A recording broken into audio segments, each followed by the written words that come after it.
Bonjour à tous et à toutes. On est de retour pour finir nos chaussettes. Yay! Donc, on a fait l'orteil, on a fait le pied, on a fait le talon en shadow wrap, la jambe, et c'est là que je vous ai laissé en fait pendant que je commençais à faire la jambe. Et j'ai fait sur cette chaussette 37 rangs pour la jambe. C'est vraiment à votre discrétion si vous voulez. Souvent, les gens vont faire une jambe qui est la même longueur que leur pied.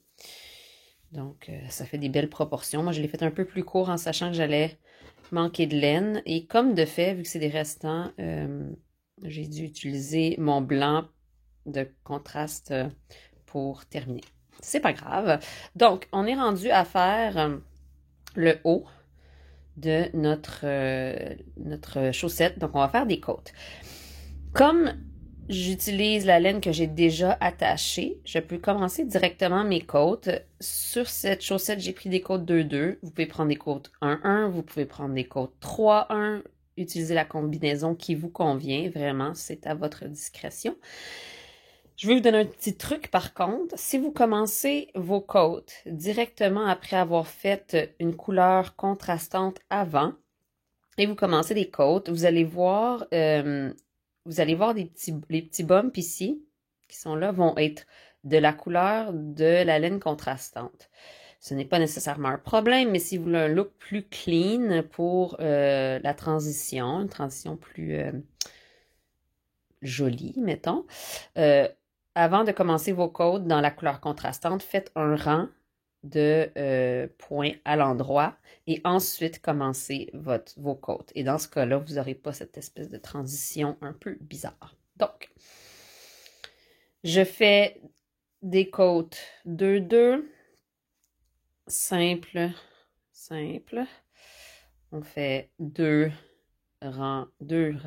mailles à l'endroit et 2 mailles à l'envers jusqu'au bout, à l'endroit, 2, à l'envers, 2, ensuite, évidemment, à l'anglaise,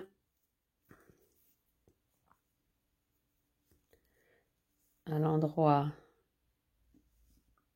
2, on passe la laine devant, à l'envers,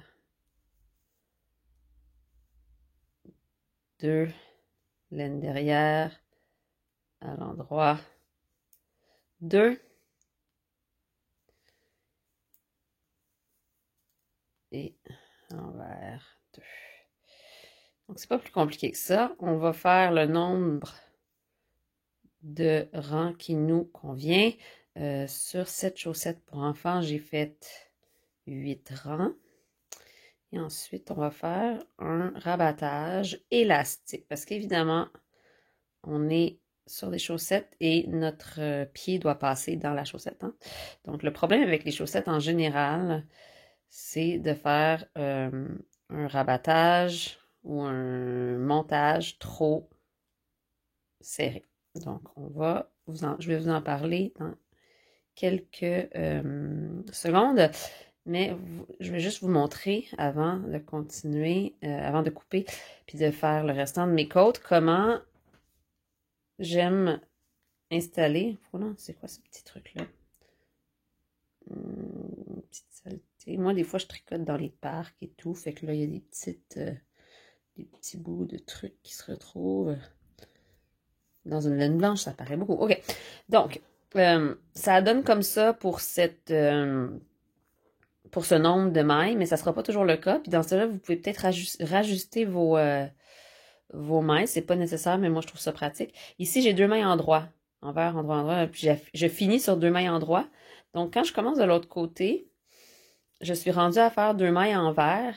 Et j'aime avoir différentes mailles au début de mon aiguille. Comme ça, j'ai vraiment facilement, je sais facilement, je suis rendue où. J'ai pas besoin de me mettre de marqueur au début de mon rang parce que je sais que quand je commence par 2 mailles envers, je suis sur la deuxième moitié de mon cercle. Fait que dans le fond, j'ai pas besoin de toujours me poser la question si je suis au début de mon rang ou à la moitié de mon rang. Donc, à vous de voir si c'est un truc qui vous plaît ou si vous êtes plutôt du genre à vouloir commencer toujours de la même façon. Je finis ce rang. Je vais mettre la caméra à pause. Je vais finir mes côtes et je vous reviens. Ici.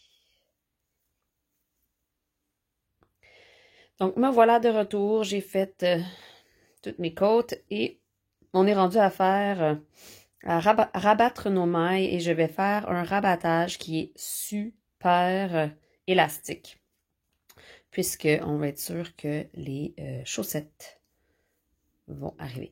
En passant, je ne l'ai pas mentionné juste avant, mais j'ai un multiple de 4 pour le nombre de mailles. Donc, j'ai 44 mailles, ça se divise par 4, donc je peux faire un 2 par 2 pour les côtes. C'est souvent le cas pour les chaussettes. Le nombre de mailles qu'on vous demande de monter, c'est souvent des multiples de 4 pour cette raison. Ça permet de faire soit des côtes 1-1, des côtes 2-2, même des côtes 3-1. C'est vraiment assez facile de adapter quand on a 4, des multiples de 4. Si vous n'avez pas un multiple de 4, vous pouvez, si vous avez un multiple de 2, disons, mais qui n'est pas un multiple de 4, vous pouvez faire des côtes 1-1. Ou vous pouvez simplement rabattre, ou pas rabattre, mais réduire de 2 mailles dans le tour d'avant pour pouvoir faire des côtes de 2. Donc, on est parti. Pour faire le rabattage très élastique, on va commencer par tricoter nos 2 premières mailles. Là, c'est en assumant qu'on a fait des côtes 2-2, mais ça se fait sur des côtes 1-1 aussi. On fait juste, vous allez voir rapidement, on fait juste suivre les mailles qu'on a faites. Donc, on tricote les 2 premières comme si on faisait un rang normal. Et ensuite, on va passer l'aiguille gauche dans le devant de ces mailles, comme ceci, et on va retricoter ces 2 mailles-là ensemble. Donc, ce que ça fait des... Voyons, je vais y arriver. Ça fait des mailles qui sont tricotées dans le brin arrière. Et j'ai beaucoup de misère à faire ça quand je travaille à l'anglaise. Vous allez m'excuser. Je suis vraiment plus habituée à la continentale. Ensuite, j'ai une maille envers. Donc, je vais faire ma maille envers ici. Et parce que je viens de faire une maille envers, mon prochain rabattage va être à l'envers. Donc, je vais passer mon aiguille de gauche dans l'arrière de mes mailles. Et je suis coincée. Voilà. Dans l'arrière de mes mailles. Et je vais retricoter ces mailles ensemble. À l'envers. On retourne, on reste à l'envers parce que notre prochaine maille est à l'envers. Donc, à l'envers. Ici. Je vais vous faire un champ de vision meilleur. On va mettre l'aiguille dans l'arrière. Ici. Et on va tricoter à l'envers les 2 mailles. On revient ici pour faire la maille à l'endroit parce que celle-là, c'est une maille endroit. Et maintenant, on met l'aiguille dans l'avant. Et voilà. Et on vient faire dans le fond, un knit two together through the back loop. Donc, tricoter 2 mailles ensemble, mais dans le brin arrière. Ici. On va y arriver. C'est un peu plus de fignolage, en bon québécois, mais ça vaut vraiment la peine parce que notre résultat va être vraiment stretchy. Parce que en fait, il n'y a rien de plus frustrant que de faire des chaussettes, d'essayer de les passer à travers le pied et que ça passe pas. Donc, voilà. Et si, évidemment, si on fait les bas toe-up, c'est assez facile. Voyons, j'ai passé en avant, ça marchait pas. En arrière. quand on fait les bas toe-up, c'est assez facile d'ajuster. C'est-à-dire que si vous faites un bind-off, un rabattage et il n'est pas assez élastique, ben on peut toujours le défaire et le recommencer. Tandis que si on fait un bas par le haut vers le bas et que notre montage, on réalise à la fin que notre montage était trop serré, ah là, on est dans le trouble.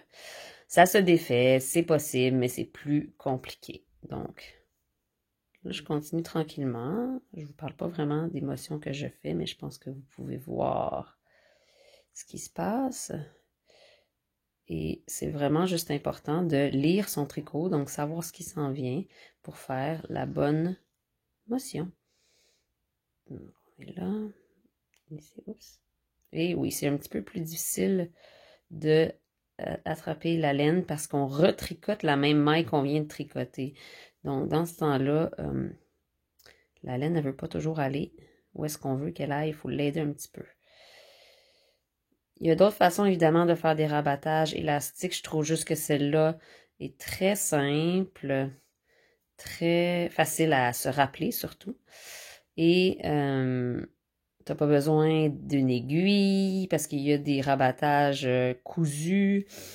Il existe plein de façons. Il y a des rabattages tubulaires, mais dans ce temps-là, il faut faire des rangs de préparation, etc., etc. C'est très joli comme finition, mais pour des chaussettes, celui-là fait très bien l'affaire. Alors, la petite touche de finition. Déjà, vous voyez mon beau stretchy bind-off. Il me reste juste une maille sur mon aiguille. Et là, je suis prête à... normalement, quand je finis un tricot, ce que je ferais, c'est que je couperais mon fil. Oups. Les ciseaux ne veulent pas couper, mais mes enfants jouent avec des ciseaux parfois. Mauvaise idée. Et je tirerais sur ce fil simplement. Mais regardez ici. J'ai une espèce de gros... C'est pas un trou, c'est carrément un escalier. C'est une marche entre le début et la fin de mon projet. Alors, je vais prendre mes aiguilles. Une aiguille, n'importe laquelle, qui fait pour... C'est un petit peu grosse celle-là. Qui fait pour du fil là-bas. Et au lieu de tirer sur la boucle ici, je vais passer la boucle en entier dans mon aiguille. Donc,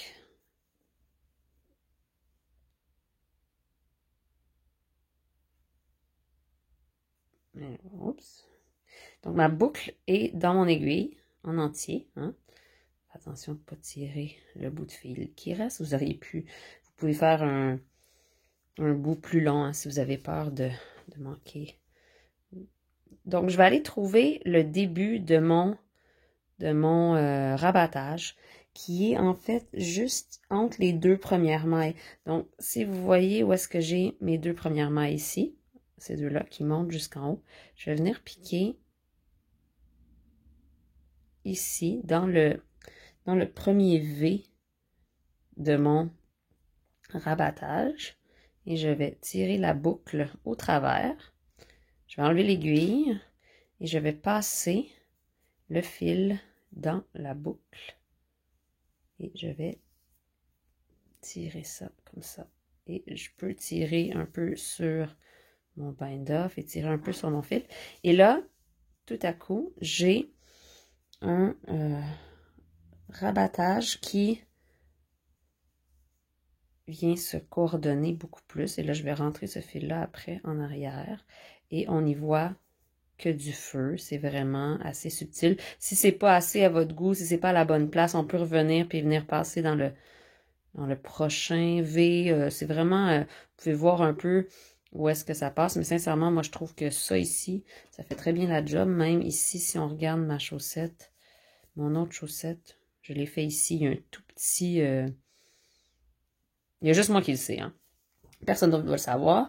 Et donc, après, il nous reste juste à rentrer nos fils et mettre la chaussette à laver, à tremper pour qu'elle soit bien belle, bien formée.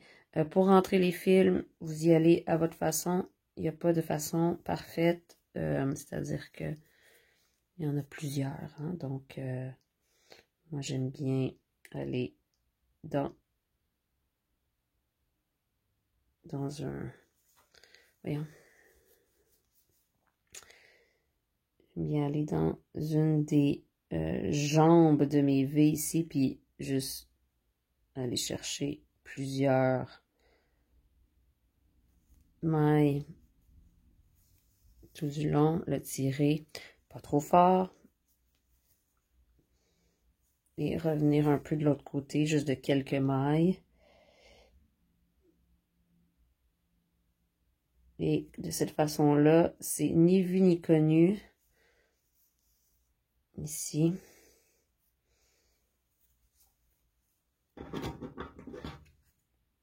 Plus bien court. Ici. Ça, c'est où est-ce que j'ai changé de couleur que je vais faire tantôt. À l'intérieur, j'ai mon fil d'orteil. Ici. Que je vais pouvoir juste passer le long ici ou... Et voilà, je ne vous montrerai pas rentrer tous mes fils hein, parce que ça va être un peu trop long. Mais voilà, si vous m'avez suivi tout du long, vous avez maintenant une paire de chaussettes. Bravo, que vous avez fait de bas en haut pour la première fois. J'espère que tout s'est bien passé. Si vous avez des commentaires, des questions, n'hésitez pas à m'écrire. Et si vous avez envie que je fasse d'autres séries complètes comme ça de A à Z avec vous, n'hésitez pas à me le demander. Bye! Bon tricot!